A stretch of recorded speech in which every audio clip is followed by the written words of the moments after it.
Welcome to I'm Your Target Demographic, and today we're discussing LARPing. LARP stands for Live Action Role Playing. This is a hobby that is quickly expanding across the entire globe, and it's a facet of nerd culture that a lot of folks don't quite understand, so let's dive into it. Traditional role-playing is done via pen and paper with games like Dungeons & Dragons. You sit around with your friends and you use your imagination. Someone would tell you the scenario and what the environment is like. It's a relatively low-impact activity, focusing on your creativity. There isn't a single point of origin where this role-playing branched off into the live-action variety, but it was likely a culmination of role-playing becoming more popular in general, historical reenactments becoming more prominent, and the mainstream acceptance of theater and stage combat. These things all blended together and created the hobby that we now call LARPing. The first recorded group to do something similar to live-action role-playing is called Dagohir, which began in 1977. This group, however, doesn't like being associated with the LARPing term and calls it an unfitting description of what they do.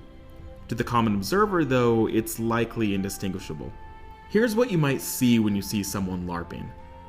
Instead of being confined to a table and role-playing, they want to experience it firsthand. So you'd see a group of people, traditionally in some sort of costume. The genre could be anything, so it might be fantasy, science fiction, or even horror, like vampire or Cthulhu-themed activities. This activity is usually coordinated either by an individual, a committee, or even a company that hosts these activities at a cost. This activity could also use the environment, so you might see them using a park or forest or inside a building.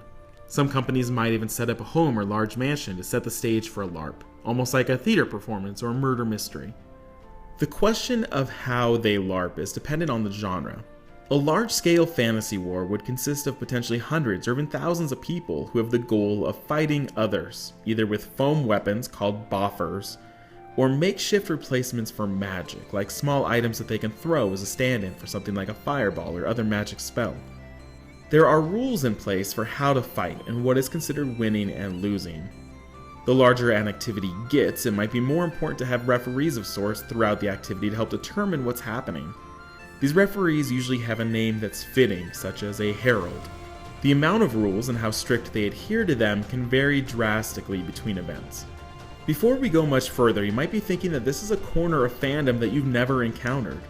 But it is quickly gaining popularity, and one of the major reasons is that many people, including parents and teachers, are starting to put more value on what are called participatory arts, as opposed to spectator arts. Things like television and movies and even traditional theater are spectator-focused. You aren't truly engaged. Participatory arts require the people involved to contribute, and it stretches more creative muscles, which is especially valued for young adults and children.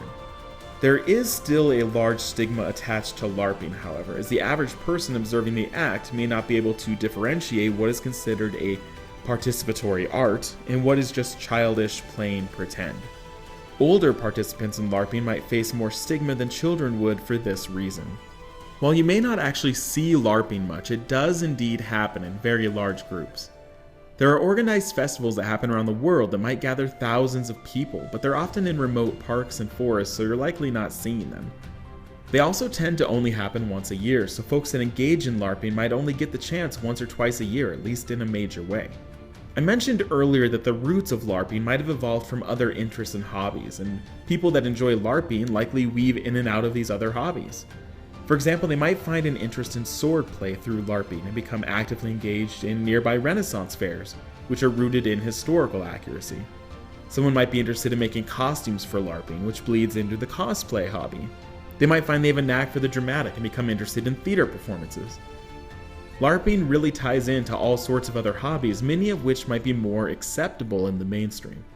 It might seem like LARPing is an invisible hobby, but it's starting to get more and more promotion in the mainstream media. One of my first experiences was the film Role Models with Paul Rudd and Seann William Scott, in which Rudd plays a quote-unquote big brother type to a young man who likes LARPing. While there were a few jokes at the hobby's expense, it left an overall positive message on the hobby. More recently was the film Knights of Badassdom, starring Ryan Quanten from True Blood and Peter Dinklage from Game of Thrones. Both of these movies have been available on Netflix, so definitely check to see if either of them are streaming in your country if you're interested. So those are the basics of LARPing. If you can think of other little corners of the nerd world that you want to see explored, let me know in the comments, and thanks for watching.